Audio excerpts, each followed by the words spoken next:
Oi, vidas! Segundou! O Nota 10 está chegando, trazendo muito conteúdo para você que está se preparando para o Enem 2024. Então é um lugar que a gente precisa ouvir e a gente precisa aprender. Gente, vocês sabem que para arrasar na prova, nós precisamos conhecer todas as características dela. Uma deusa, uma louca, uma feiticeira.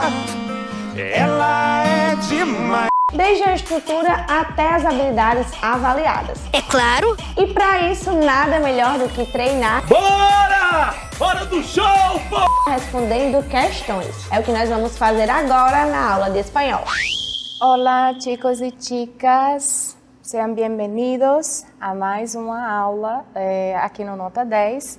Eu sou a professora Andresa, sou professora de língua espanhola e vou auxiliá-los, dar todo o suporte que for necessário para que vocês tenham uma boa aprovação no Enem, que se saiam bem, né? Principalmente especialmente aqueles que escolheram o espanhol como a opção de língua estrangeira na prova do Enem. Então, as dicas e as orientações aqui que eu vou dar em relação à prova de espanhol. Então, na primeira parte da nossa aula, eu vou trazer algumas características da prova, como normalmente ela acontece, algumas dicas, sugestões, orientações, né, as informações gerais, básicas, e depois a gente entra na parte do conteúdo em si, para a prova do Enem, né? E aí, nesse primeiro momento, nessa primeira aula, nós vamos trabalhar a questão da interpretação textual, isso baseado principalmente nos gêneros textuais. Eu separei uma divisão por gêneros para a gente conseguir trabalhar melhor em cima disso. Vamos fazer resoluções de questões, enfim. A primeira dica, já para começar, é que vocês já estejam com caderno, papel e caneta em mãos para anotar todas as dicas, todas as orientações. Anotar é extremamente necessário. É cientificamente comprovado que quando a gente escreve, quando a gente anota, a possibilidade de armazenar aquela informação no nosso cérebro é muito maior do que se houver só um estímulo visual ou auditivo, né? Então, para não perder nenhuma informação, não esquecer, não deixar passar nada batido, vamos ter em mãos caderno e caneta para anotar tudo, certo?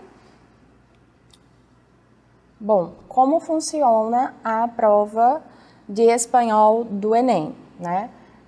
Atualmente a prova acontece no primeiro dia de exame, antigamente acontecia no segundo dia de aplicação, atualmente acontece no primeiro dia, né? No primeiro domingo, e a prova de espanhol integra a área de conhecimento de linguagens, né, da área de linguagens junto com língua portuguesa, junto com artes e outras disciplinas afins, né? Então, integra a área de linguagens, códigos e suas tecnologias. E aí, lá na prova vai ter duas opções, a opção de espanhol e a opção de inglês.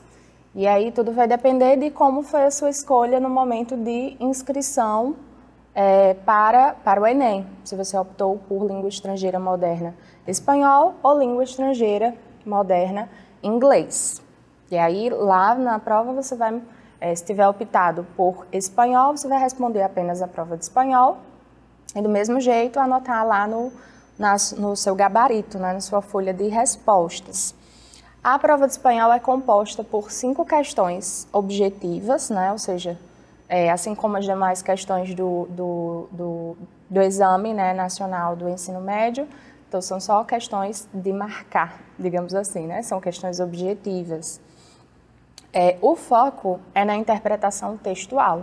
Então, o que se espera do aluno é que ele consiga interpretar um texto e relacionar outros conhecimentos atrelados a esse texto, né? E aí, o foco é na interpretação textual, mas também não podemos cair nesse mito que a gente só vai praticar a interpretação textual.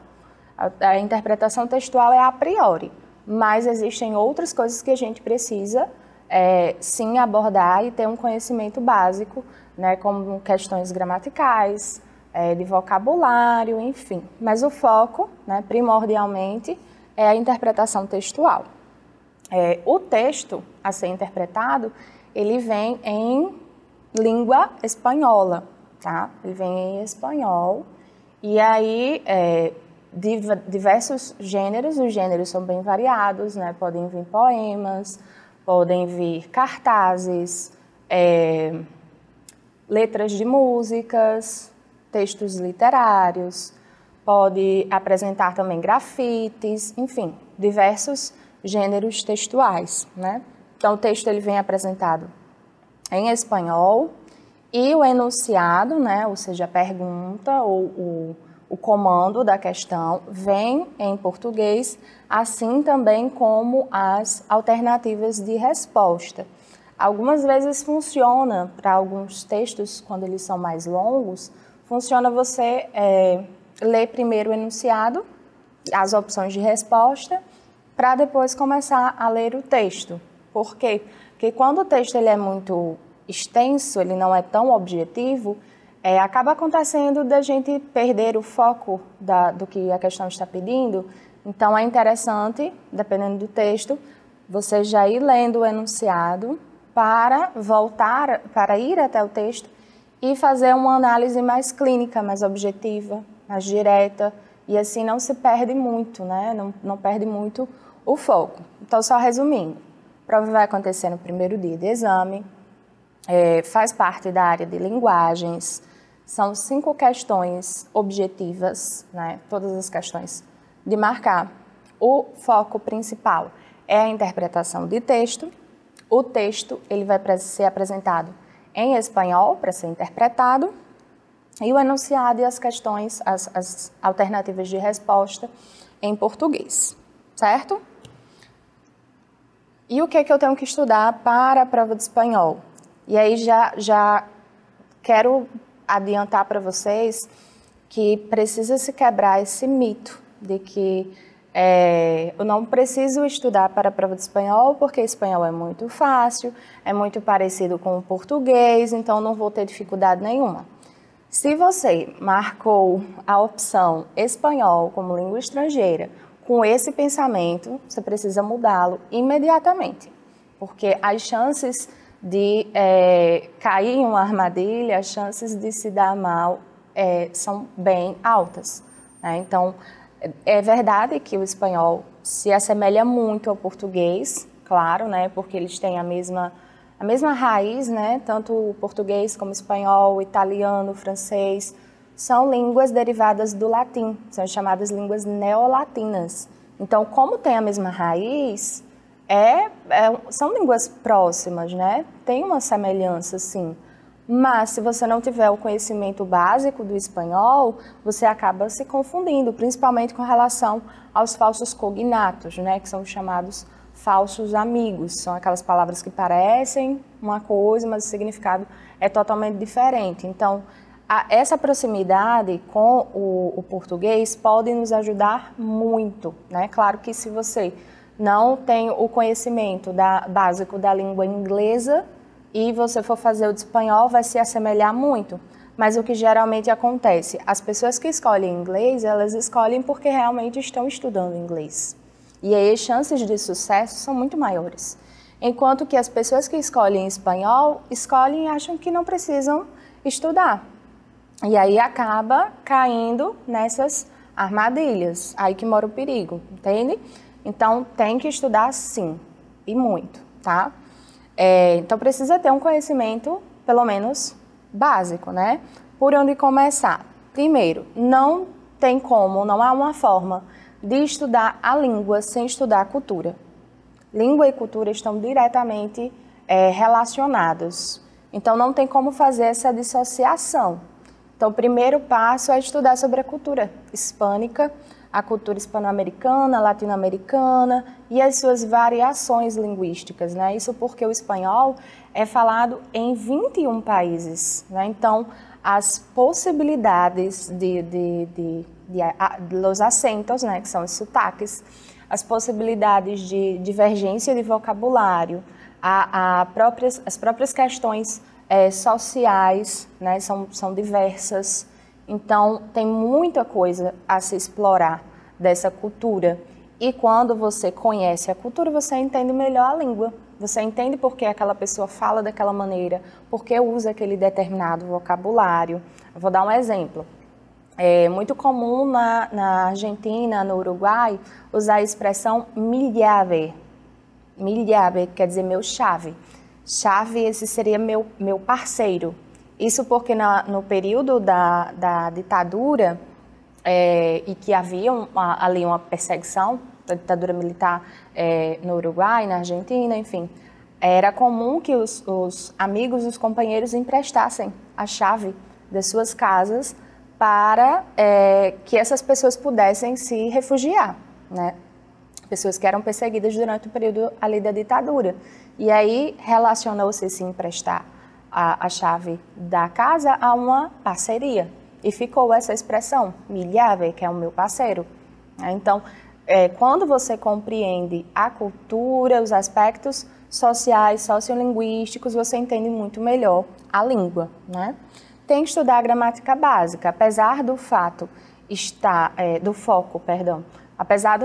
na interpretação textual. Se você não souber que aquela palavra ali é um verbo, não souber que aquela palavra ali se trata de um substantivo, não souber o básico do vocabulário de espanhol, você não vai compreender pouca coisa, né? Então, assim, o foco não é a gramática. A gramática ela é utilizada para que haja a comunicação, né? Não é comunicação para que haja gramática.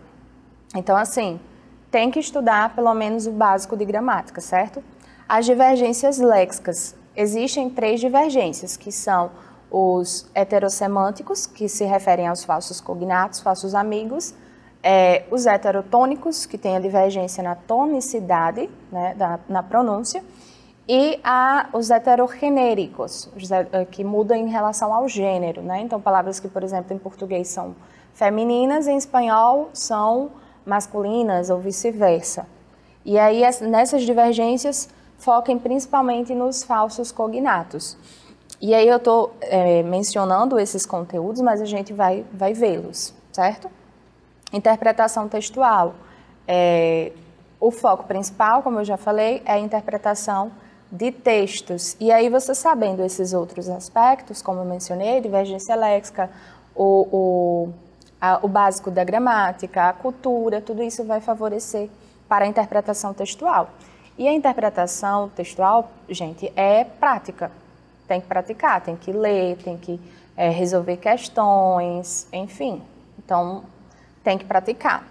As palavras homônimas e as palavras parônimas, né? São aquelas palavras que existem uma semelhança em relação à grafia, em relação à pronúncia, mas que dentro do idioma possuem as suas divergências, né? Aqui a diferença entre divergências léxicas e palavras homônimas. As divergências léxicas é em comparação com outros idiomas, então a gente faz uma análise contrastiva do português com o espanhol. Enquanto que as palavras homônimas e parônimas é dentro do próprio idioma, são diferenças dentro do próprio idioma. Então, por exemplo, a gente tem a palavra haber, que é um verbo, significa haver, no sentido de existir, e também a expressão haber, que é no sentido de visualizar, de ver. Então, tem a mesma pronúncia, mas a escrita é diferente, a pronúncia é a mesma, mas a escrita é diferente, o significado também. Então, é um exemplo de palavra homônima, homógrafa, né? Tem o mesmo som, mas a escrita é diferente. Então, precisa prestar atenção também nesses aspectos, tá? Como estudar para a prova de espanhol do Enem? Como eu já mencionei aqui, pratiquem a leitura e a interpretação de textos em espanhol. Tem que praticar, a interpretação de texto é prática, né? Quanto mais você pratica, melhor. Responda questões de provas anteriores. Isso porque as provas costumam ter o mesmo padrão. Nas provas de espanhol, geralmente, tem autores, escritores, né, que se repetem, que são mencionados todos os anos. Então, conhecer os textos desses autores também vai facilitar, né? Então, se você responder as questões de provas anteriores, isso já te ajuda bastante, porque uma coisa é a teoria, outra bem diferente é a prática, né? A gente sabe a teoria para poder utilizar na prática, então vamos praticar. Leia jornais e sites de notícias do mundo hispânico. No espanhol também é muito, na prova de espanhol também é muito cobrado textos jornalísticos e questões culturais, sociais, né, como eu já falei, do mundo hispânico, dos países que falam a língua espanhola. Então, se você já está por dentro desses assuntos, já facilita bastante o seu entendimento na hora da resolução das provas. Faça uma imersão na cultura de língua espanhola, na cultura hispânica.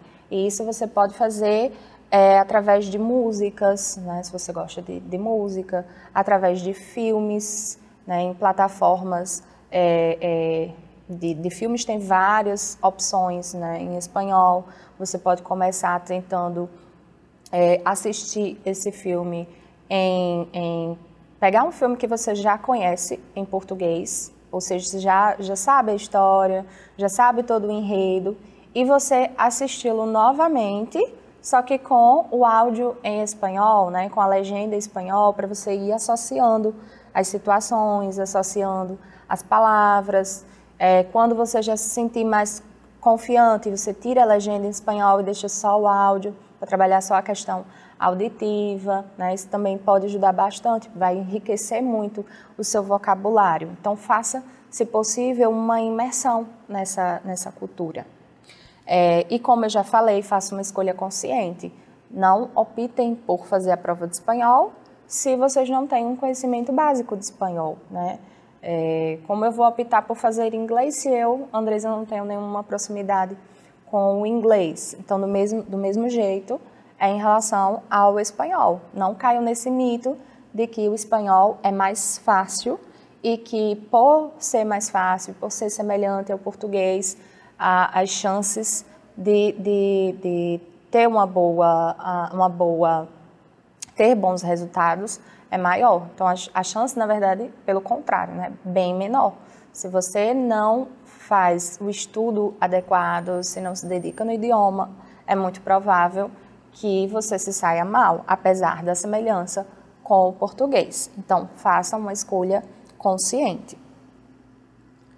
Eu trouxe aqui também algumas sugestões de jornais, de periódicos em espanhol, que vocês podem acessar facilmente na internet e começar a consumir esses conteúdos, né? O primeiro é Clarín. Clarín é um periódico argentino, né? Então, ali vai ter as principais notícias, é o periódico, o jornal mais conhecido, né, da Argentina. Então, nele você vai encontrar as principais notícias no que se refere aos nossos amigos, os nossos hermanos argentinos. El Nacional é outra sugestão aqui de jornal, só que é da Venezuela, El Nacional. E aí é bastante importante ver essas notícias relacionadas à Venezuela, levando em consideração todo o contexto político, né, que a Venezuela está vivendo. Então, é muito provável que caia algum texto sobre isso, né, porque é uma questão que está bastante em evidência, né, todo o contexto sociopolítico da Venezuela, né? Todas essas questões de imigração também, em relação ao Brasil, enfim. El País já é uma opção de jornal global, né? Então, aqui ele é de origem espanhola, é da Espanha, né? Jornal europeu, a sua sede fica em Madrid, mas ele tem edições em diversos países de língua espanhola. Então, você pode encontrar conteúdos de diversos países acessando El País. Outra opção é de um jornal mexicano, México, El Universal. Então, El Universal é o jornal mais acessado, digamos assim, do México, e lá você vai encontrar as principais notícias relacionadas aos mexicanos, né, e à cultura mexicana. Outras sugestões de leitura, que aí no caso já não são textos jornalísticos, é Mafalda. Mafalda é um personagem argentino, foi criado por Quino, e ela é uma menina bastante crítica. Ela faz muitos comentários sobre política, sobre diversos assuntos sociais, econômicos, só que ela faz isso de uma maneira bem leve, com esse caráter humorístico. Acho que todo mundo na vida já fez alguma prova de linguagem, seja de língua portuguesa, de espanhol, de inglês, com alguma tirinha da Mafalda. Eu sempre coloco nas minhas provas, meus alunos já sabem que provavelmente vai ter uma questão com a tirinha de Mafalda, né? Então é uma boa possibilidade, principalmente para quem não tem a prática de ler textos extensos, começar por uma tirinha pode ajudar. E além de ser cômico, né, de ser engraçado, isso já torna essa leitura mais leve. Outra opção é o Gaturro, que também é um personagem de tirinha. Gaturro é bem similar ao Garfield. É um personagem também argentino, e durante as tirinhas a gente vai conhecendo um pouco sobre a família que adotou o Garfield, sobre a namorada dele, do Garfield, do Gaturro, enfim. Então é outra opção também de leitura de tirinha.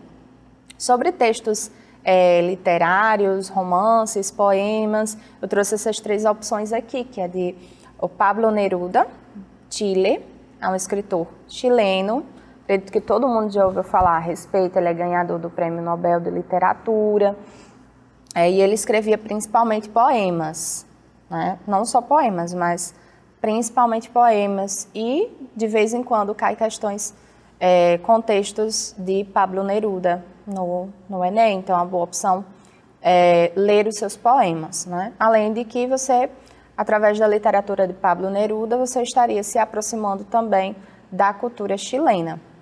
Outra opção é o Gabriel García Márquez, é o escritor daquele romance 100 Anos de Solidão, um escritor colombiano, também ganhador do Prêmio Nobel de Literatura.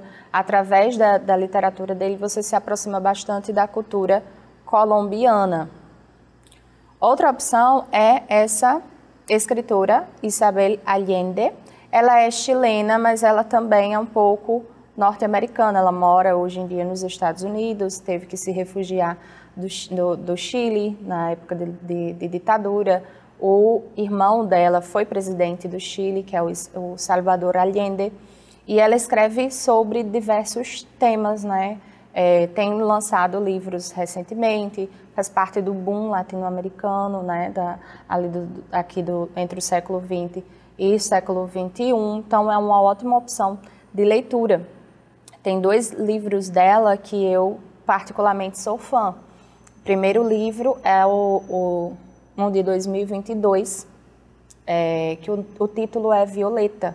Fala da história de uma mulher que viveu 100 anos entre 1920, ali no contexto histórico da gripe espanhola, e ela morre em 2020, na pandemia, né, do Covid. Então, é uma mulher que nasceu no meio de uma pandemia e morreu no meio de uma outra pandemia, e conta a história de tudo que ela viveu nesses 20 anos. Outro livro é o livro O Vento Conhece o Meu Nome, onde ela fala sobre a questão da imigração mexicana, enfim. Então, todas essas leituras aqui são bastante válidas e vão te ajudar na interpretação de textos para a sua prova do Enem, certo? Então, eu espero que nesse primeiro momento vocês tenham aproveitado essas dicas, essas sugestões. Nós vamos agora para um breve intervalo e já voltamos com mais sugestões, com mais conteúdo, resolução de questões. Hasta luego! Hola chicos, voltamos para mais um bloco, né? Só para a gente finalizar aqui a parte das orientações, das dicas, das sugestões. Eu trouxe também algumas dicas para responder à prova de espanhol, certo? Algo que eu já tinha dito no bloco anterior era a sugestão de começar a leitura pelo enunciado da questão. Mas isso também depende muito de como você costuma responder. Essa é uma sugestão minha, é como eu normalmente faço, como eu gosto, né, de responder questões de prova, é começando pelo enunciado. E isso também depende muito do gênero textual que está sendo abordado. Se for um texto curto, não precisa. Você pode ir diretamente ao texto e ir em seguida para o enunciado e para as alternativas. Agora, se o texto for mais longo, né, mais extenso, eu sugiro fazer dessa forma, né? Começar pelo enunciado, depois fazer a leitura do texto, porque quando ele é mais longo, né, tem muitas informações ali contidas naquele texto, a gente acaba se perdendo do seu principal objetivo, né, do objetivo do enunciado. Outra sugestão é que vocês circulem no texto de vocês, nas questões, que vocês circulem as palavras-chave, ou seja, palavras que às vezes estão no título. Se está no título é porque tem bastante relevância, né? As palavras-chave, palavras que se repetem, porque se aquela informação está se repetindo, é porque ela é importante para o texto. E muitas vezes essa repetição não é exatamente a repetição da mesma palavra, mas sinônimos, né? Palavras que têm o mesmo significado, ou até mesmo pronomes que estão retomando essa palavra citada, né? Que são os pronomes anafóricos. Então, tudo isso pode ajudar na interpretação desse texto para identificar o seu objetivo e relacionar ao enunciado, né, o que a questão está pedindo. Outra dica que eu dou é que vocês conheçam os diversos gêneros textuais e tipos textuais, assim como as suas funções, para que eles servem. Porque se você entende o objetivo de uma charge, se você entende qual é o objetivo de um poema, isso vai te ajudar a interpretar melhor aquele texto, né? Então, por exemplo, qual é o objetivo de um cartaz publicitário? É de veicular alguma informação, é de tentar persuadir o leitor, né? Um tipo de texto argumentativo tem esse objetivo. Então, se você sabe disso, que vai falar diretamente com o interlocutor, então isso já contribui, já facilita para a interpretação da sua questão, do seu texto e, consequentemente, na resolução da sua questão. Então, conhecer os diversos gêneros textuais, os tipos textuais, vai facilitar bastante, tá? Isso aqui é um conhecimento que você pode aproveitar de outras áreas, né? Por exemplo, do conhecimento dos gêneros textuais que você tem de língua portuguesa, né? Não tem tanta diferença assim, né? Então, os conhecimentos que você já tem de leitura de charges em português, de poemas em português, se você entende a função desse gênero textual e o tipo textual, né? Se é narrativo, se é um texto injuntivo, se é um texto argumentativo, dissertativo, enfim, isso vai te ajudar bastante, tá? Outra coisa que eu oriento é que vocês se atentem ao contexto. Isso é muito importante, né? Uma palavra ela pode ter diversos significados dependendo do contexto em que ela se aplica, né? Então, entender o contexto que está sendo aplicado ali, naquela palavra, entender o texto por completo, né? Entender que aquela palavra faz parte de um texto, que ela não pode ser entendida ali de forma isolada, também vai te ajudar a interpretar melhor, né? E também, assim, se por acaso aparecer uma palavra que você não conhece, nunca ouviu falar na vida, isso pode acontecer, porque surgem novas palavras todos os dias, né? A língua, ela é viva, ela se modifica de acordo com as interações sociais, de acordo com a cultura. Então, nem mesmo os professores de línguas conhecem todas as palavras. É impossível. Assim como no português, nós, falantes de língua portuguesa, não conhecemos todas as palavras, né? Então, é muito comum disso acontecer.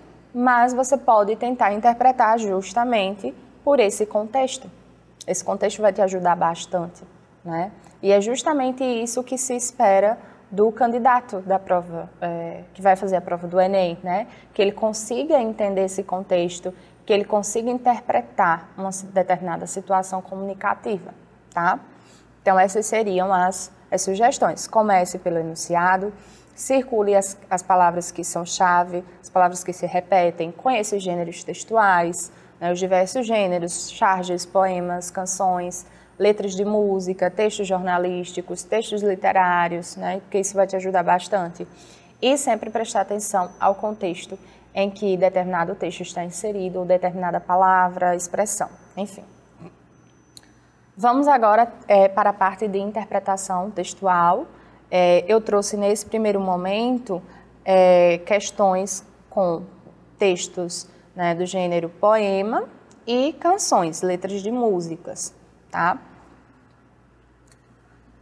Essa questão é uma questão de 2023, do ano passado, né, bem recente.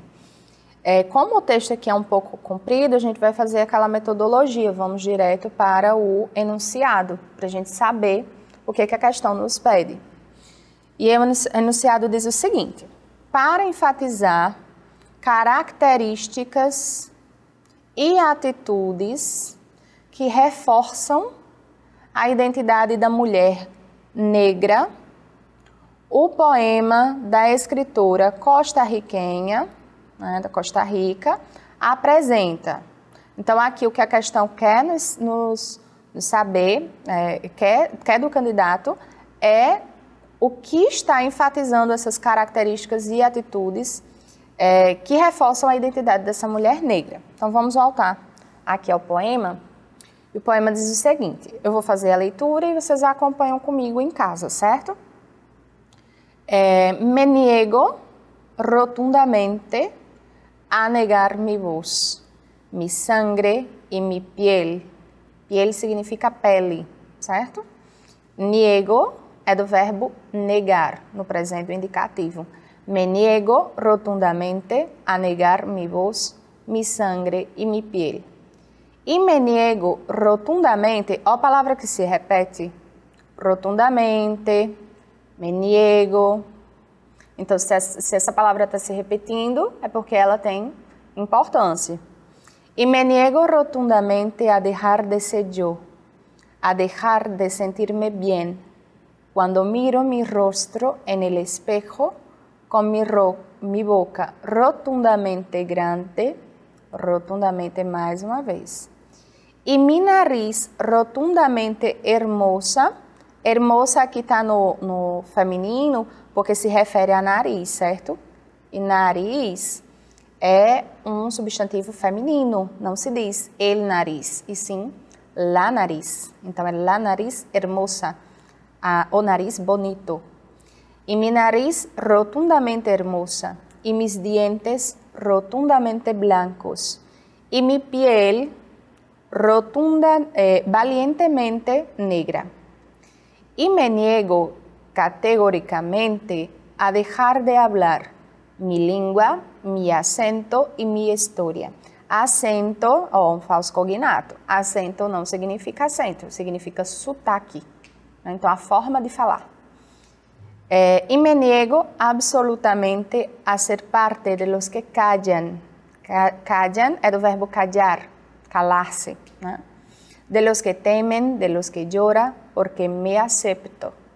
Rotundamente libre, rotundamente negra, rotundamente hermosa.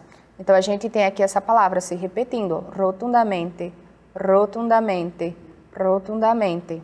Palavra que se repete é porque tem relevância, tem importância. E aqui, ao lado, a gente tem esses adjetivos, ó, libre, negra, hermosa, Vamos voltar lá para a questão para ver as opções? A letra A diz que o que está reforçando aqui a identidade da mulher negra, no poema da escritora costarriquenha, são os advérbios rotundamente e categoricamente. O que rotundamente e categoricamente significam? Quando você utiliza esses advérbios para dar ênfase a algo, né? Você diz com certeza, no mesmo sentido que com certeza, sem dúvida alguma, definitivamente, ela se identifica e se entende a partir da identidade dessa mulher negra. Então, nós já temos aqui de cara a nossa alternativa correta, uma possibilidade, né? Vamos ver as outras opções. Verbos reflexivos como me niego e me acepto. Esses verbos aqui reflexivos, o que são verbos reflexivos? São aqueles em que o sujeito pratica e também recebe a ação. Então, nega e, ao mesmo tempo, é ela que nega e é ela quem recebe a ação de ser negada. É ela que aceita e ela que recebe a ação de ser aceitada. Esses são verbos reflexivos, eles vêm sempre acompanhados desse pronome reflexivo aqui, ó. No caso, como está na primeira pessoa, o pronome reflexivo é o me. Só que esses pronomes reflexivos, eles estão dizendo que ela se nega a negar a sua identidade, ela se aceita do jeito que ela é, mas está enfatizando características. Esses verbos estão indicando aqui uma ação, né? Verbos servem para isso. Adjetivos como grande e hermosa. Será que esses adjetivos aqui são suficientes para enfatizar a identidade da mulher negra? Substantivos como sangre e piel. A gente sabe que substantivo é a classe gramatical que nomeia os seres. Não servem para enfatizar.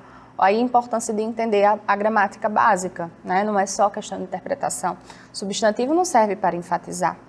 Substantivo serve para nomear, né, as coisas que estão ao nosso redor. Adjetivos possessivos como me e mis. Sempre tem aquela questão nada a ver, né? Aquela alternativa que não faz sentido nenhum, que seria justamente essa, né? Então, esses adjetivos possessivos aqui que indicam posse, não servem também para reforçar. O que reforça? São os advérbios.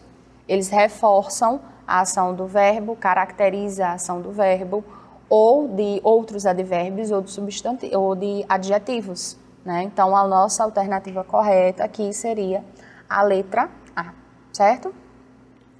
Passando para a próxima questão, eu trouxe aqui uma letra de música. Também uma questão de 2023. Perdão, não se trata de uma letra de música, é um poema, cujo título é Caramelos en sus suelos. Como se é um texto longo, a gente vai ver aqui, primeiramente, o que a questão está solicitando. Nesse poema, o eu poético enaltece. O eu poético é a gente pode entender como o narrador do poema, né? A voz que fala no poema. Do jeito que no texto narrativo a gente tem um narrador, no poema a gente tem o eu poético, ou também pode ser chamado de eu lírico. É a voz que fala no poema. Tá? Então, aqui, quer saber o que esse eu poético está enaltecendo. Caramelos en sus suelos. Las tierras de España tu vista enamoran. Sus gentes te amistan. Cocinas te molan. Cocinas, aqui ó, é uma pergunta. Você cozinha? Te molan.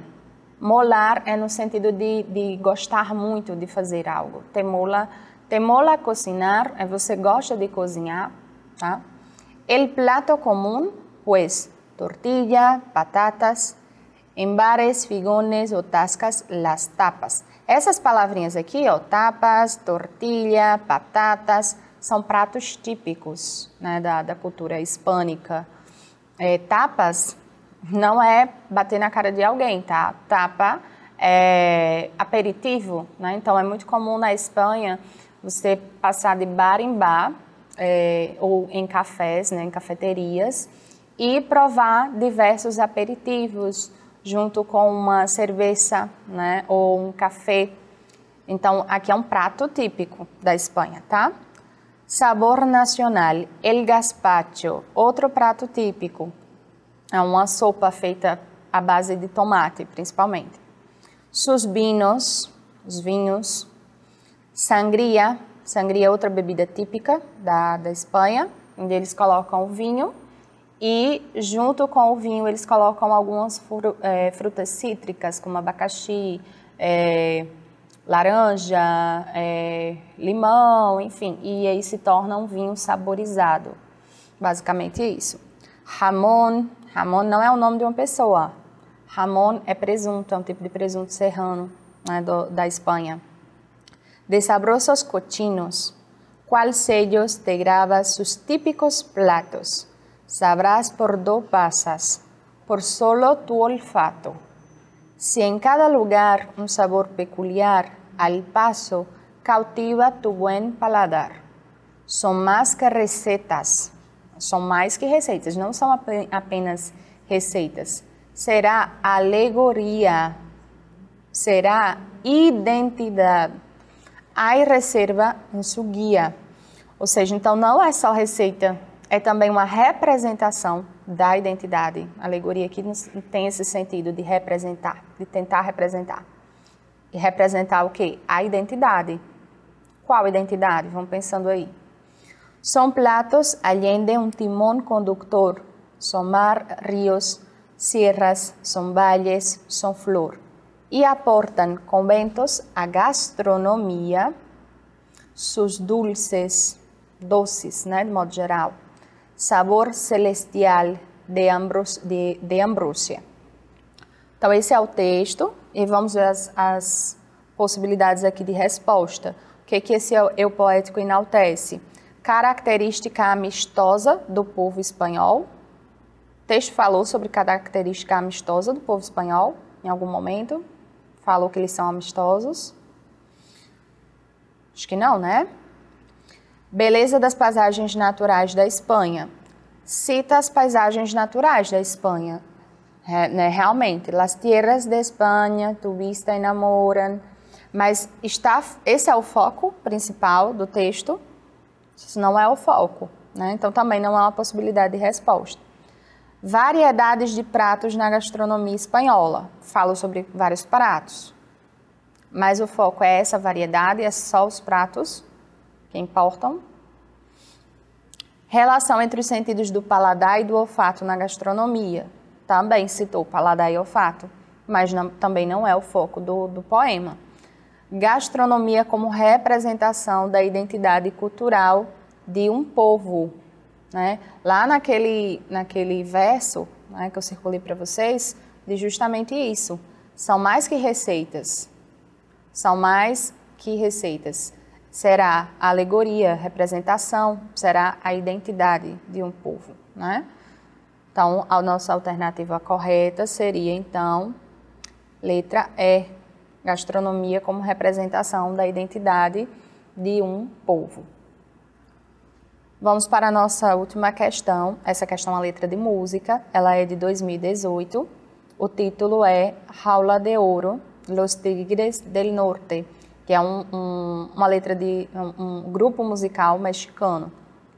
E diz o seguinte: Aquí estoy establecido en los Estados Unidos. 10 años pasaron ya en que crucé de mojado.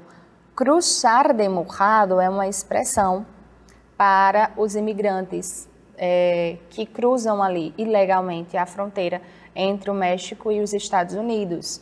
Né?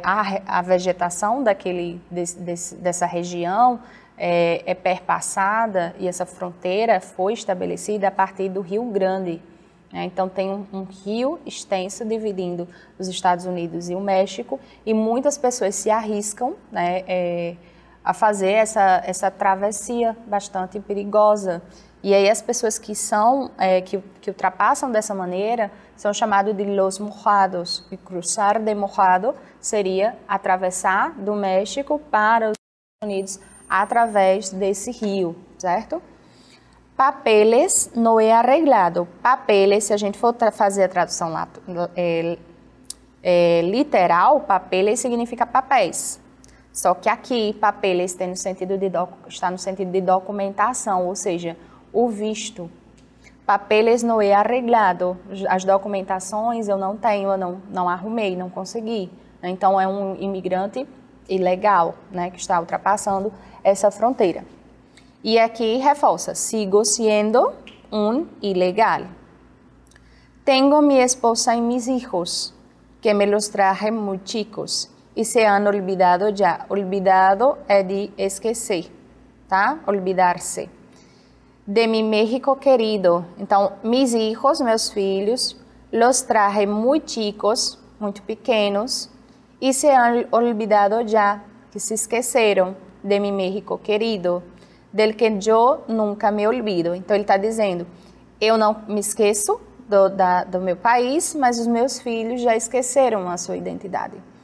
E não puedo regressar, ele não pode voltar, porque uma vez que ele volta para o México, ele não vai provavelmente conseguir entrar novamente nos Estados Unidos.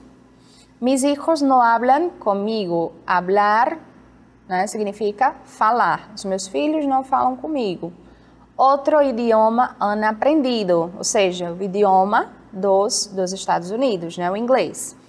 E olvidado el español. Piensan como americanos. Aqui americanos é no sentido de estadunidense, tá? Niegan que são mexicanos, aunque tengan mi color. Esse aunque quer dizer apesar de que. Tá? Apesar de que tenham a cor do pai, a mesma raça, né? Esquecem disso por já ter incorporado uma cultura diferente das suas origens, né? A letra da canção coloca em cena um dilema por vezes vivenciado por imigrantes. Este dilema se configura no sentimento do pai, então, o sentimento do pai em relação a quê? Diluição de sua identidade latino-americana advinda do contato cotidiano com o outro. O pai perdeu a sua identidade. Ele diz por várias vezes que não esquece do país dele, não esquece o idioma dele, então ele não diluiu a sua identidade. Distanciamento dos filhos gerado pela apropriação da língua e da cultura do outro. Lembram que eu falei que língua e cultura está diretamente relacionado?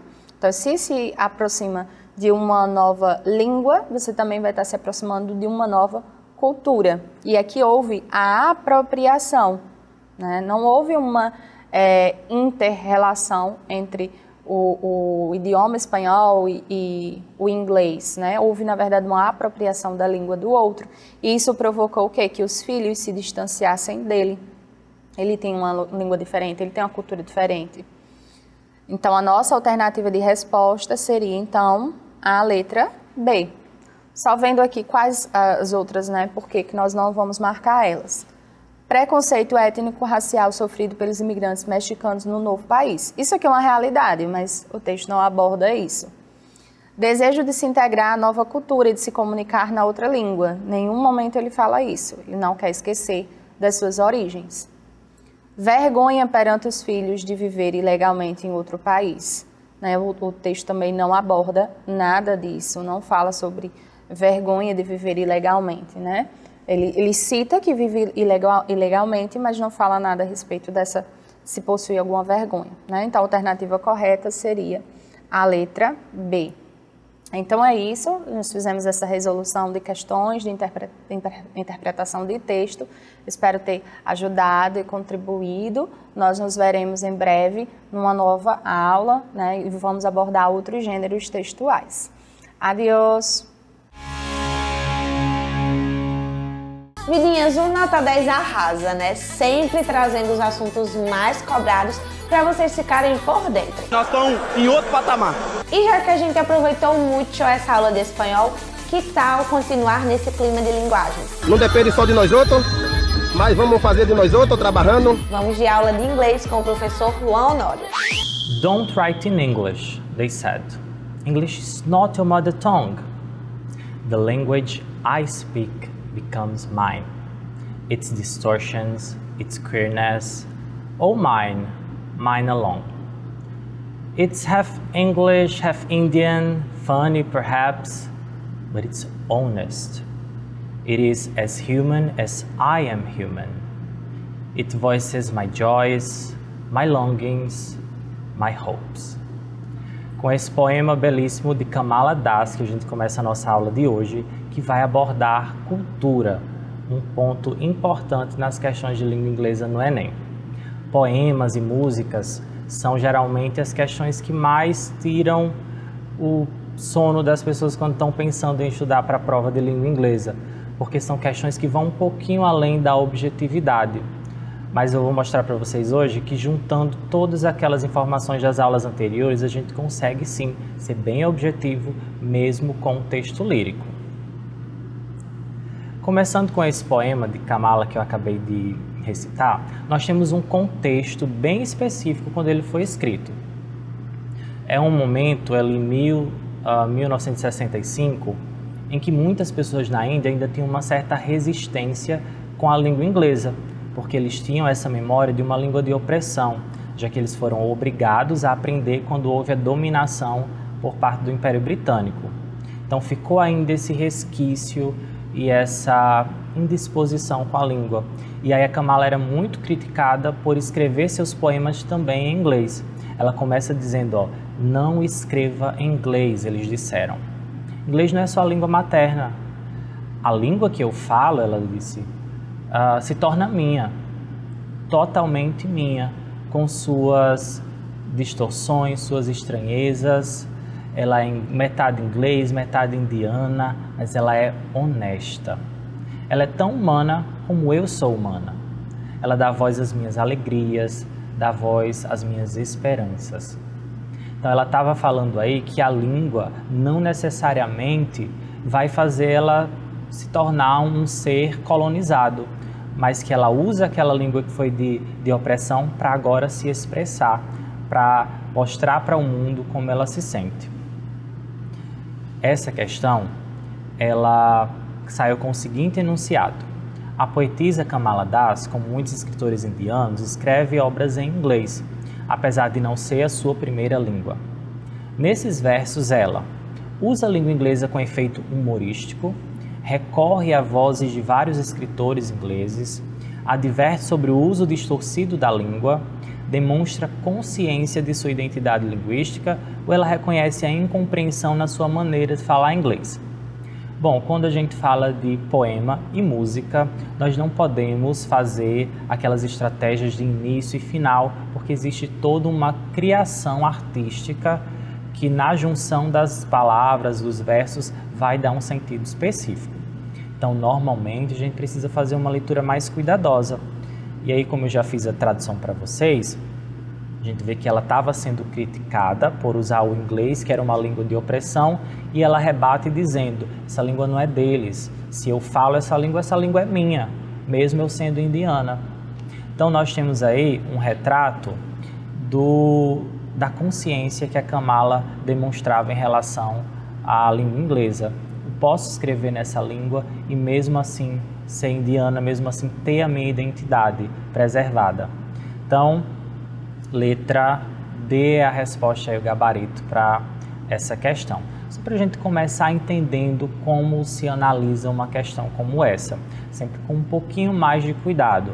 Por isso que elas não são em muito número numa mesma prova. Geralmente é um poema ou uma música que você vai encontrar. Raras são as vezes que tem mais de um, porque é uma questão mais difícil, digamos assim, que precisa de uma análise mais cuidadosa. Ainda sobre poemas, eu trouxe uma questão que, na minha opinião, é uma das mais difíceis, se não a mais difícil até hoje que caiu no Enem.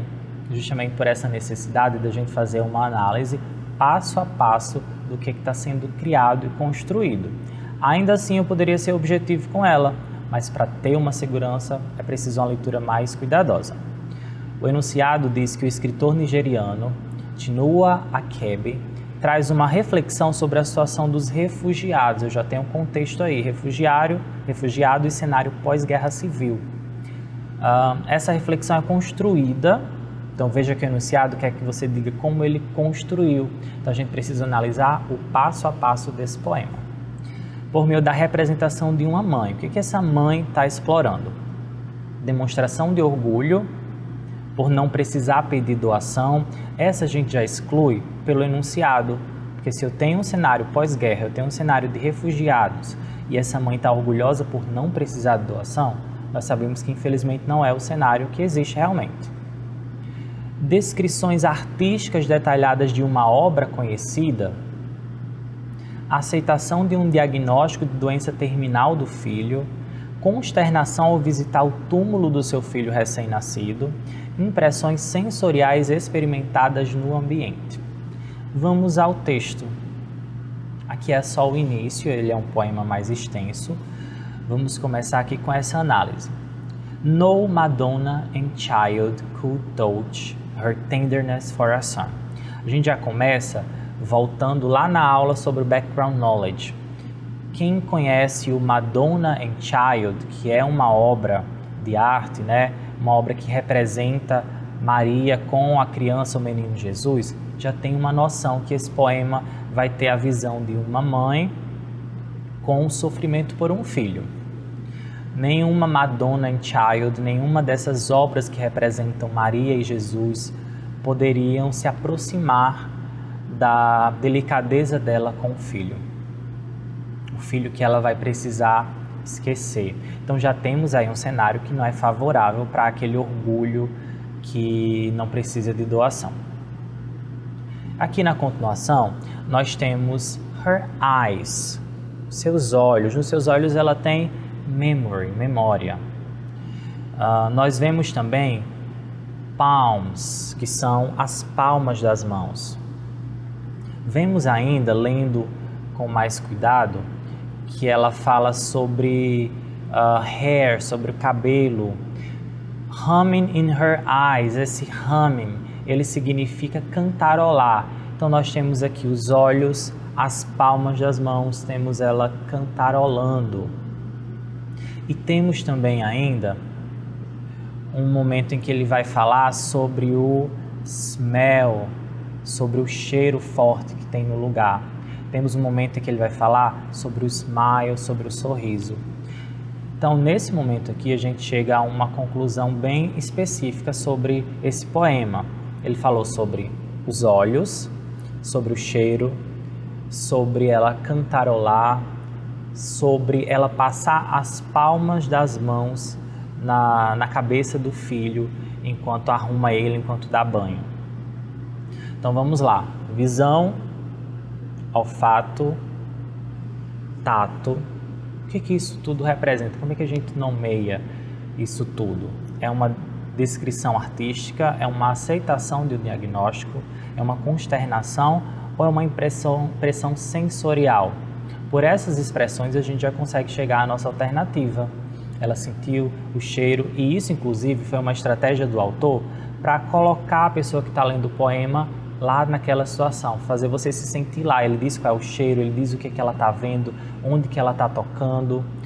Então, tudo isso é uma estratégia para fazer você sentir as impressões sensoriais que aquela mãe estava sentindo lá no campo de refugiados. Falando agora sobre músicas, como eu falei, muita gente tem dificuldade por pensar nessa parte mais artística e não tão objetiva da canção. Alguns exemplos de músicas que caíram no Enem eu trouxe aqui, como The War Song, que foi de 2014. Já sabemos pelo título que ela vai falar sobre guerra. E aí no enunciado a gente vai ter que a música é uma forma de expressão e que a letra da canção, do Culture Club, entende-se que a guerra é resultado de quê? Brutalidade, falta de diálogo, superpopulação, insensatez ou ganância. Dando uma olhadinha aqui, a gente tem sempre a repetição de uma mesma palavra. War is stupid. People are stupid. Love means nothing. War is stupid. People are stupid. Então esse stupid, que é um cognato, ele lembra estúpido e realmente significa isso, está repetido. Então é um exemplo de uma música em que eu consigo ser mais objetivo, eu não preciso ler ela inteira para conseguir a minha resposta. Se a guerra é estúpida e as pessoas são estúpidas de acordo com a pessoa que escreveu essa música, então eu tenho aí um sinônimo de estupidez, que é insensatez humana, que é o motivo que ele usa aí para justificar as guerras. As pessoas são individualistas, elas pensam no seu próprio ganho e começam guerra sem pensar em quem vai sofrer com isso. Então, estupidez, sensatez. Essa daqui foi de Madonna, 2019. E aí muita gente poderia pensar, de que vai me servir conhecer as músicas de Madonna? Pessoal que não gosta muito de música pop, mas aí em 2019 está a prova de que serve sim de muita coisa, porque você poderia ter um background knowledge conhecendo essa canção e já não precisaria nem ler, ia direto para a resposta. A canção muitas vezes é uma forma de manifestar sentimentos, emoções e a vida cotidiana. O sentimento, o sofrimento que é retratado aí nessa canção, ele foi causado pela morte de um amigo jovem, pelo término de um relacionamento, pela mudança de um amigo, pelo fim de uma amizade ou pela traição. Qualquer uma dessas coisas poderia sim ser tema para uma música. Então a gente vai analisar aqui no texto. Isso a gente já precisa tomar mais cuidado. Ó, ela fala sitting na park bench, ela estava num banco, thinking about a friend, pensando num amigo. Então, ó, o que tiver amigo aqui está no jogo, o que não tem está fora. Gone before he had his time, ele se foi antes que tivesse tempo. Ou o amigo viajou, ou foi a perda de um amigo. Não queria que os víssemos chorando, ele não teve a chance de dizer goodbye, de dizer adeus. Então nós temos aí um contexto todo que dá essa alternativa letra A. Estamos de volta com Coldplay, Viva la Vida, Enem 2010. Essa canção bem conhecida da banda foi tema de uma das questões de língua inglesa. Vamos analisar o enunciado. As letras de música abordam temas que de certa forma podem ser reforçadas pela repetição. Olha aí, essa daqui o Enem foi bem coleguinha. Ele deixou claro que você precisa analisar as repetições, coisa que eu já venho falando em outras aulas, dos trechos e palavras, porque se repete é porque tem uma intenção, ele quer que você veja aquilo, entenda aquilo melhor. O fragmento da canção, por exemplo, permite conhecer o relato de alguém que costumava ter o mundo a seus pés e de repente se viu sem nada, almeja o título de rei e por ele tem enfrentado inúmeros inimigos, causa pouco temor a seus inimigos, limpava as ruas, tem a chave de todos os castelos. Nessa questão aqui a gente vai fazer um combo de todas as coisas que nós já estudamos, da parte gramatical, da parte de estratégia de leitura. Por quê? O relato de alguém que, e a letra A diz costumava, então é passado. Se eu encontro muitas frases no passado, que a gente sabe que é com ED, eu tenho aí uma tendência de ser letra A. Almeja, se eu tenho muitas frases no presente, tendência para ser letra B, letra C, né? Então, eu analisando aí o tempo verbal, eu consigo ter uma ideia. Vamos combinar com aquela estratégia de skimming que a gente lê início e final das estrofes.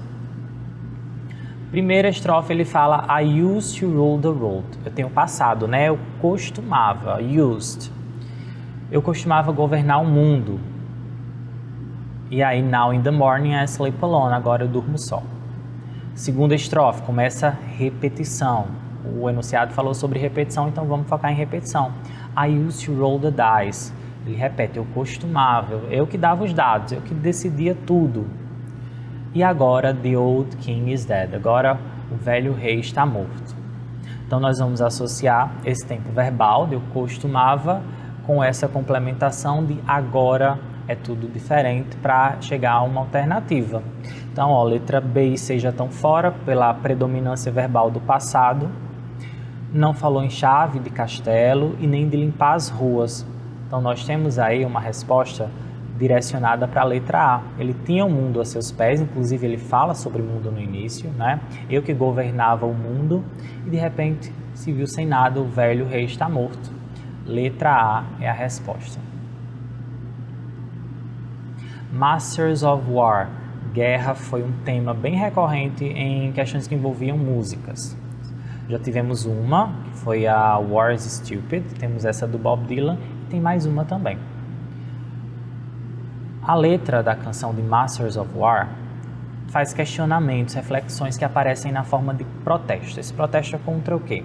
O envio de jovens à guerra, o comportamento dos soldados norte-americanos, e aí ó, já deixa uma dica, norte-americanos, está sendo muito específico. Então, se ele não menciona nada sobre norte-americanos, é porque essa letra B já está fora. O sistema que recruta os soldados para as guerras, motivados por interesses econômicos, o desinteresse do governo pelas famílias, as forças armadas que enviam homens despreparados. O que ele está querendo aí criticar e protestar? Come Masters of War, vem mestres da guerra. Você que constrói as armas, você que constrói os aviões, você que constrói as bombas. Eu vejo você por detrás da sua máscara, ele está falando. Né? Você está escondido enquanto as balas estão voando. Aí ele fala no final, né? When the fast bullets fly. Então ele está fazendo uma crítica bem direcionada, não aos soldados, mas sim àquela pessoa que cria a guerra, ou que inicia a guerra, que ele chama de Masters of War, de mestres da guerra, que já tem produzido suas bombas, suas armas e que dá início àquilo, independente de quem que vai lutar, porque claro que não é ele, né? Então já temos aí uma alternativa bem direcionada, né? O protesto é contra o sistema mesmo que recruta esses soldados por interesses próprios. A gente vê isso claro quando ele diz: você constrói, você manda o soldado, mas você está atrás da sua escrivaninha no seu escritório. Então, letra C. Mais uma sobre guerra, nessa vez aqui é do Bob Marley. E essa é bem legal, boa de interpretar. O Bob Marley foi um artista muito popular, atraiu muitos fãs e teve uma influência. Ele usou muito dessa influência para abordar temas importantes. E aí, nesse caso, ele está falando sobre a inércia do continente africano, a persistência de guerra enquanto houver diferenças raciais e sociais, as acentuadas diferenças culturais entre os países africanos. E aí a gente precisa ver, porque tem africano e continente africano. Se não tiver menção ao continente africano ou nada desse tipo, a gente já exclui duas alternativas.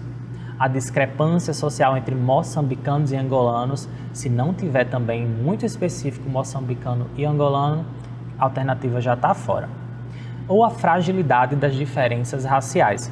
Vamos de esquema mais uma vez, início e final. Until the philosophy which holds race superior in other inferior. Então eu tenho aqui cognatos para me ajudar. Race, que é raça, inferior, que é inferior, e superior, que é superior. Me war, lá no finalzinho da estrofe. Então ele diz que enquanto tiver raça superior e inferior, tem guerra. Segunda estrofe. First class and second class. Primeira classe e segunda classe. Enquanto houver, final da estrofe, war, guerra. Então, essa é a base que a gente vai ter de scheme para responder a nossa questão. Enquanto houver primeira e segunda classe, guerra. Enquanto houver diferenças raciais, no quesito de colocar uma raça como superior e outra inferior, guerra. E aí, qual alternativa você marcaria nessa questão? Sobre a inércia do continente, a persistência da guerra enquanto houver diferença, as diferenças culturais, discrepâncias ou a fragilidade? Acertou se você falou letra B, a persistência da guerra enquanto houver diferença. Que ele reforça bastante pela repetição. Enquanto houver isso, vai ter guerra. Enquanto houver aquilo, vai ter guerra. E vamos para mais uma. Essa daqui é uma canetada de Paul McCartney. Como dizem na internet, escuta essa pedrada. Para mim é um top, se eu fosse fazer um top 3 de melhores textos que já caíram no Enem, essa daqui com certeza estaria. Primeiro porque tem uma mensagem muito interessante e porque foi uma questão muito também bem elaborada. Vamos ao enunciado. Em diferentes épocas e lugares, e aí já retoma o nosso background knowledge sobre diferentes épocas e lugares. sobre essa questão da diversidade, como era há uns anos atrás, como é hoje. Os compositores eles têm utilizado seu espaço para a produção musical de problematização, músicas que problematizem, que expressem as perspectivas do mundo. E o Paul McCartney, nessa letra E, ele defende o aprendizado compartilhado, a necessidade de donativos, a manifestação cultural, o bem em relação ao mal ou o respeito étnico. Aqui eu já falei mais cedo que nós temos uns assuntos aí principais que são mais recorrentes, principalmente quando se trata de música e de poema. Mas vamos à letra da canção para analisar melhor. Então fica aí na mente, aprendizado, necessidade, manifestação, bem, mal ou respeito étnico. Essa música ela precisa de um cuidado maior e de um conhecimento aí de vocabulário e cultural para ter um entendimento. O título da música é Ebony and Ivory. São duas palavras que não são tão comuns, porque nós conhecemos elas de outra forma. O ebony, por exemplo, a gente já associa mais a black ou a brown. O ivory a gente associa mais a beige, a white. São cores, são também materiais, ébano e marfim. Quem tem um conhecimento musical, por exemplo, já sabe do que a música está falando ao mencionar ébano e marfim. Ele fala aí no início, Ebony and Ivory live together in perfect harmony. O ébano e o marfim vivem juntos em perfeita harmonia. Tá, mas onde? O que é ébano e marfim? Side by side on my piano keyboard. Te convido agora a imaginar um piano keyboard. Pensa como é um teclado de piano. Usa seu background knowledge. Imagina, visualiza um teclado de piano na sua frente. O que está ali side by side nas teclas do piano? Nós temos duas cores diferentes, né? Nós temos uma cor escura e uma cor clara. We all know that people are the same wherever we go. Sabemos que as pessoas são as mesmas onde quer que a gente vá. There is good and bad in everyone. Tem bem e mal em todo mundo. We learn to live, we learn to give. Aprendemos a viver, aprendemos a compartilhar. Each other what we need to survive together alive. E aí tem uma perguntinha que ele faz lá no início que é muito importante também, que é Why don't we? Se no meu piano essas teclas vivem em perfeita harmonia, por que nós não? O que será que Paul McCartney estava se referindo quando ele fala as teclas do piano vivem em perfeita harmonia, por que nós não vivemos? O ébano e o marfim são os materiais que são utilizados para fabricar as teclas de piano e tem, respectivamente, essas cores, a cor mais escura e a cor mais clara. A gente acaba associando a preto e branco, mas na verdade o nome mesmo é ébano e marfim. Então quando ele fala, no piano estão lá de boa, elas se complementam, a gente precisa das duas cores vivendo em harmonia. Para você tocar uma música, você precisa usar todas as teclas. Por que na sociedade a gente não se vê assim também, como todo mundo fazendo parte do mesmo ciclo importante, do mesmo campo harmônico? Então, ao falar sobre isso, o Paul McCartney estava querendo dizer que a gente precisa repensar sobre o respeito étnico. Por esse motivo e pela estruturação da alternativa, é que essa é uma das minhas questões favoritas. Espero que tenha ficado claro, que você tenha aprendido bastante.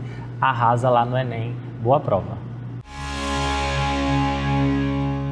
Fala galera, para você ligado no TCM Nota 10, está começando mais uma aula de língua inglesa e hoje com foco total em resolução de questões.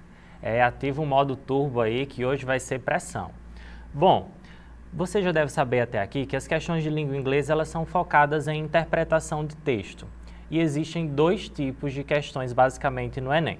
Existem as questões de interpretação detalhada, que são menos comuns, que são aquelas questões ligadas a palavras ou expressões específicas do texto, e aí o próprio enunciado já traz isso.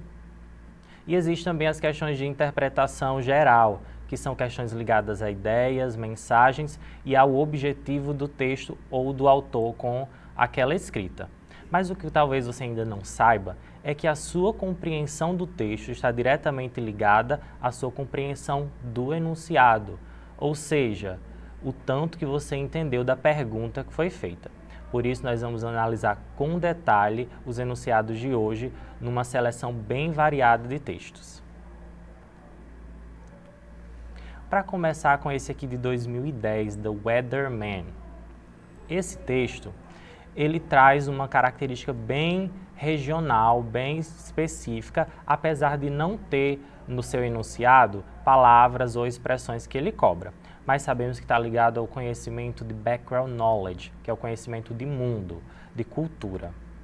O enunciado é o seguinte: ao conversar sobre a previsão do tempo, o texto mostra o aborrecimento do cidadão britânico, então temos um britânico envolvido aí nesse texto, ao falar sobre banalidades, a falta de ter o que falar em situação de avaliação de línguas, a importância de se entender sobre meteorologia para falar inglês, as diferenças e as particularidades culturais no uso de uma língua ou o conflito entre diferentes ideias e opiniões ao se comunicar em inglês.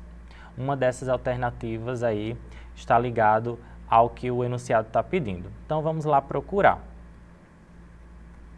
Observa que o texto já tem um título bem sugestivo, The Weatherman. Weather, para quem não sabe, significa tempo, clima, ligado ao clima. They say that British love talking about the weather. Eles dizem que os britânicos, o britânico que foi citado lá numa das alternativas, amam falar sobre o tempo. For other nationalities, para outras nacionalidades, this can be a banal and boring subject. Então, para outras pessoas não pode ser tão interessante, ou seja, britânicos gostam de falar sobre isso, inclusive porque na Inglaterra tem uma mudança de tempo drástica, às vezes de uma hora para outra. Já para outras pessoas, aqui de Mossoró, por exemplo, não é tão interessante perguntar como é que está o tempo hoje. A gente já sabe como é que está o tempo, né? Então, por essas duas linhas, essas duas afirmações, nós já temos uma resposta direcionada. Britânicos amam falar sobre isso, outras nacionalidades já não gostam. Então, aí você de casa, qual alternativa você escolheria? Aborrecimento, falta do que falar, importância de se entender, diferenças culturais ou conflito? Se eu tenho uma pessoa de um país que gosta, que ama falar sobre um assunto e outros países que não gostam, eu tenho aí uma diferença cultural bem acentuada, né? E aí na leitura completa do texto, tendo tempo para isso, a gente consegue entender com mais detalhes. Mas só por essas duas linhas estamos aí com a resposta correta. Letra D, as diferenças e particularidades de cada cultura. Essa daqui, 2012, ela traz uma frase do Jimi Hendrix. When the power of love overcomes the love of power, the world will know peace. Temos aqui duas palavras que estão em destaque. Temos power, que está em letras maiúsculas, e temos peace, que está sublinhado. Além disso, o enunciado também traz essas palavras, ou seja, é uma daquelas questões menos comuns, onde nós temos expressões específicas para procurar. Então, é uma compreensão detalhada. Aproveitando-se do status social e da possível influência sobre os seus fãs, o famoso músico Jimi Hendrix associa o seu texto os termos love, power, que estava já destacado, e peace para justificar uma opinião de que a paz tem o poder de aumentar o amor entre os homens. O amor pelo poder deve ser menor do que o poder do amor. O poder deve ser compartilhado entre aqueles que se amam. O amor pelo poder é capaz de desunir cada vez mais as pessoas. Ou a paz será alcançada quando a busca pelo poder deixar de existir. Então nós vamos focar nessas palavras aí que foram citadas: love, power e peace. E aí o Jimmy fala o seguinte, ó: when, quando, tempo, when the power of love. E o legal dessa frase é que tem muitas palavras conhecidas nossas. Power, love e peace, quase todo mundo conhece. Só que o overcome aí não é uma palavra tão conhecida. Nós temos o over, que é um prefixo. Quando vem assim no início da palavra, ele dá uma ideia de excesso, de demais. Mas nesse caso aí, o overcome, ele dá uma ideia de superação, superar. Então, quando o poder do amor superar o amor pelo poder, aí sim o mundo conhecerá a paz. Essa é a frase do Jimi Hendrix. Nós temos aí uma alternativa que fala a mesma coisa, traz o mesmo sentido, porém numa ordem inversa. O amor pelo poder deve ser menor. Se o poder do amor deve superar, significa que o amor pelo poder deve ser menor do que o poder do amor. Então, nós temos aí a alternativa B como a resposta dessa questão, utilizando as expressões específicas bem direcionadas do enunciado. Isso pode acontecer, inclusive, com bastante frequência. O texto trazer uma frase, uma informação, e a alternativa trazer aquela mesma informação, só que de uma maneira diferente. A mesma coisa com outras palavras. Nessa daqui, temos uma tirinha, e para a tirinha, nós normalmente nos baseamos no primeiro quadro e no último, às vezes no penúltimo. Isso aí já é uma dica. Primeiro e último quadro normalmente estão carregando a sua resposta, porque no primeiro é apresentado uma situação e no último tem o desfecho, geralmente cômico, e o autor vai utilizar os mecanismos como a ironia ou o duplo sentido para finalizar aquela história, e é justamente ali que está o sentido principal. Na tira da série For Better or For Worse, para quem não sabe, For Better or For Worse é aquela frase para o bem ou para o mal, a comunicação entre as personagens fica comprometida em um determinado momento. Por quê? Então vamos pensar aqui, comunicação comprometida. O que compromete uma comunicação? É a falta de entendimento entre as pessoas. Eu falo uma coisa e você não me entende. Isso atrapalha a nossa comunicação. Vamos tentar buscar uma alternativa que traga isso e que seja confirmada com a leitura do texto. As duas amigas divergem em opinião sobre futebol. Então, provavelmente, tem alguma coisa aí falando sobre futebol. Uma das amigas desconsidera a preferência da outra. Uma das amigas ignora que o outono é temporada de futebol. Até então, não temos aqui nenhuma alternativa que indique uma falha de comunicação.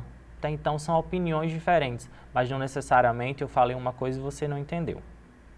Uma das amigas desconhece a razão pela qual a outra a maltrata.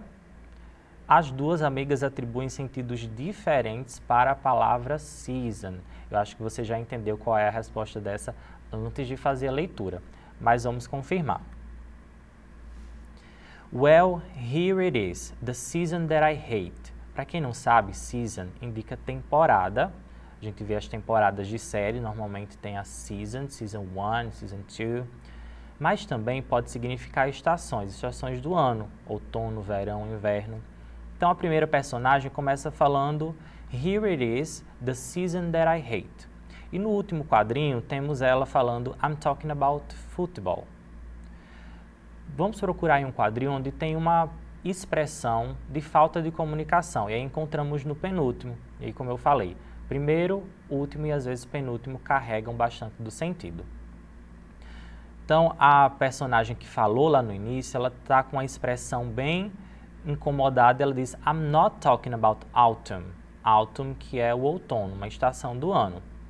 I'm talking about football. Não estou falando do outono, eu estou falando do futebol. Então temos aí uma falha de comunicação, porque uma falou que odeia essa estação e a outra imaginou que ela estava falando sobre o outono, não gosto do outono. Mas na verdade ela disse, eu estou falando sobre futebol, eu não gosto dessa temporada do futebol. Então temos duas amigas atribuindo sentidos diferentes para a mesma palavra, que é a palavra season. Temos aqui um texto onde o enunciado vai nos ajudar bastante a interpretar. As instituições públicas fazem uso de aviso como instrumento de comunicação com o cidadão. Esse aviso, voltado a passageiros, tem o objetivo de... Então, temos aqui no enunciado o tipo de texto, aviso. Entender os gêneros textuais também é muito importante para melhorar a sua interpretação do texto, porque quando você sabe objetivo daquele texto, você conhece todas as ideias e informações que encontram. Por exemplo, uma receita. Se eu sei o objetivo de uma receita, que é dar instruções, eu vou saber mais ou menos a sua organização, modo de preparo, ingredientes e sei onde procurar cada coisa. Então, eu sei para que serve e consigo entendê-lo melhor. Nesse caso aqui, eu vou pensar, para que serve um aviso? Qual que é o objetivo de um aviso? Ele quer solicitar? Não, normalmente um aviso não solicita. Ele já te informa sobre algo. Ele te notifica? Um aviso pode notificar. Ele informa? Também pode informar. Um aviso dá instruções? Não, isso aí fica para receita, para manual de instruções. Não é o objetivo do aviso dar instruções. Ele apresenta desculpas? Também não. Então, ficamos aqui só sabendo o objetivo desse gênero textual, que para quem não lembra, gênero textual, quando a gente fala, está falando sobre o modelo do texto. Só pelo modelo do texto, nós temos duas alternativas que podem ser corretas e eliminamos três: notificar ou informar. Então, agora nós vamos procurar lá no texto se ele está notificando o passageiro pelo transporte de produtos proibidos ou se ele está informando que a mala foi revistada. Dando uma olhadinha no título, nós temos Notice of Baggage Inspection. Então, temos a notificação de uma inspeção. E aí você provavelmente já acertou a alternativa. Mas vamos confirmar mais para marcar com certeza. Nós temos aqui, ele fala que para proteger você e os seus companheiros passageiros, nós, por lei, inspecionamos a sua mala. E ele fala que nessa mala, segundo parágrafo, podemos encontrar alguma coisa proibida e aí você será notificado caso. Mas que esse aviso aqui específico é dizendo que a sua mala foi revistada, estou te notificando. E quem já viu aqueles programas de aeroporto, de inspeção, sabe que quando eles encontram algum material proibido, eles não mandam um papelzinho notificando a pessoa, né? A história é bem mais complicada. Então, nesse caso aí, nós temos uma informação de que a mala foi revistada pelos oficiais. Eles estão notificando. Essa daqui é de 2016. Nós temos um texto multimodal. O que quer dizer isso? Que nós temos imagem e texto escrito. Quando isso acontece no Enem, você precisa analisar tanto o visual como o verbal. Ambos são muito importantes. Nada no Enem é colocado aleatório. Se tem uma imagem, se tem algo em negrito, se tem uma letra maior, é porque tem a ver com o sentido que você precisa entender. Temos aí um cigarro, vamos começar analisando. Temos uma sequência numérica, que de cima para baixo começa no 60 e vai até o 0. O cigarro está aceso, só a título de informação, então você já imagina aí que ele vai diminuindo com o tempo, essa é a ideia. E temos um texto que vai aumentando a fonte. How long can you live? Antes de a gente passar para o verbal, vamos entender o que o enunciado pede. Anúncios publicitários buscam chamar a atenção do consumidor por meio de recursos diversos. Nesse pôster, os números indicados correspondem ao quê? Então, vamos ter que associar aquilo que está escrito com os números. O comprimento do cigarro, o tempo de queima do cigarro, a idade de quem começa a fumar, a expectativa de vida de um fumante ou a quantidade de cigarros consumidos. Agora vamos fazer a leitura. How long significa quanto tempo. É uma pergunta, uma interrogativa de tempo. How long can you live? Live significa viver. E o can, consegue.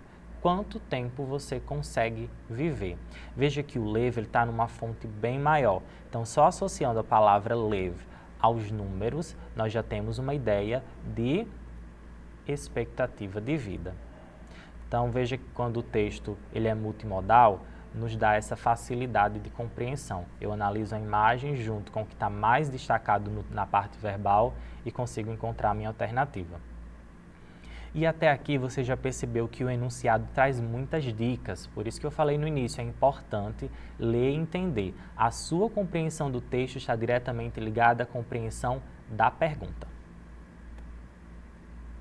Attention, female driver. Temos aqui mais um texto modal do mesmo ano, 2016. Stop, todo mundo conhece. Stop prejudice, stop discrimination. Temos aqui duas palavras, duas frases, na verdade, duas expressões bem conhecidas. Discrimination é um cognato, a gente vê a palavra e já sabe o que ela significa em português. E prejudice, quem já está acompanhando aí o Nota 10 sabe o que significa, porque eu falei em outra aula. A Jane Austen escreveu Pride and Prejudice, orgulho e preconceito. Então, prejudice significa preconceito. Pare o preconceito, pare a discriminação. Se você não sabia ou não lembrava de prejudice, pela palavra parecida com o português, que é discrimination, você já resolveria essa questão também. E temos aí female driver. A palavra female está associada ao sexo feminino. Nesse caso aí, vamos traduzir como mulher. Então, atenção, mulher dirigindo. E na parte de baixo, pare o preconceito, pare a discriminação. Vamos ver aqui alguma alternativa que leve para isso. A campanha desse post direcionada aos croatas tem como propósito, objetivo, o que ela quer passar para a pessoa que vê. Alertar o cidadão sobre lei em vigor contra a discriminação, temos discriminação lá em uma das frases.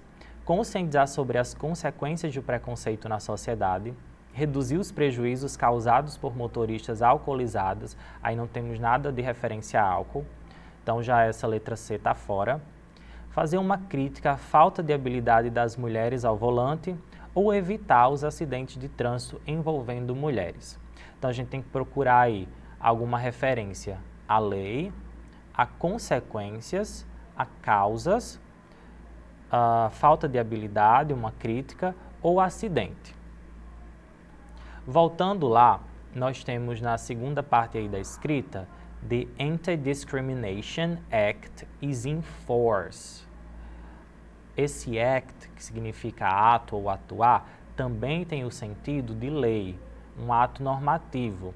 Então, a lei antidiscriminação is in force, está em vigor na Croácia.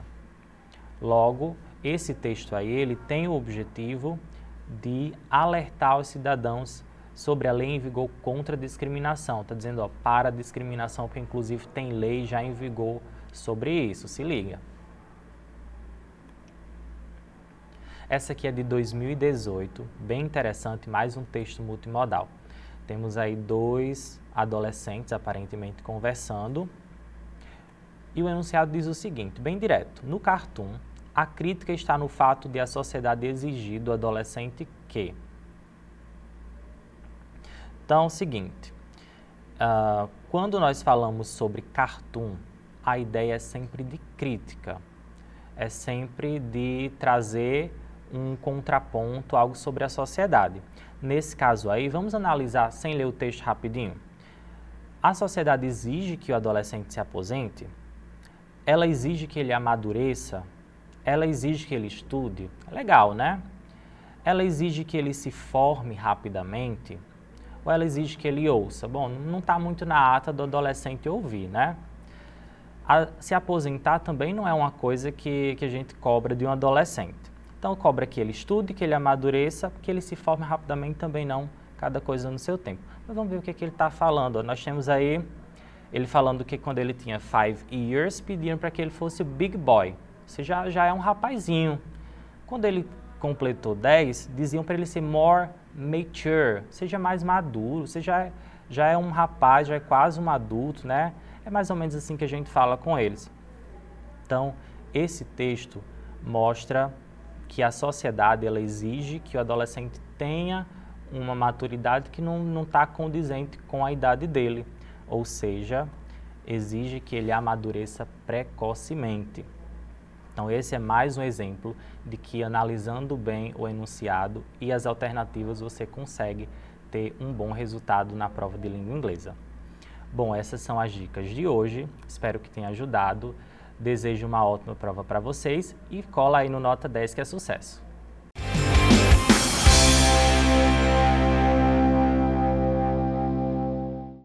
E se liga na dica, hein?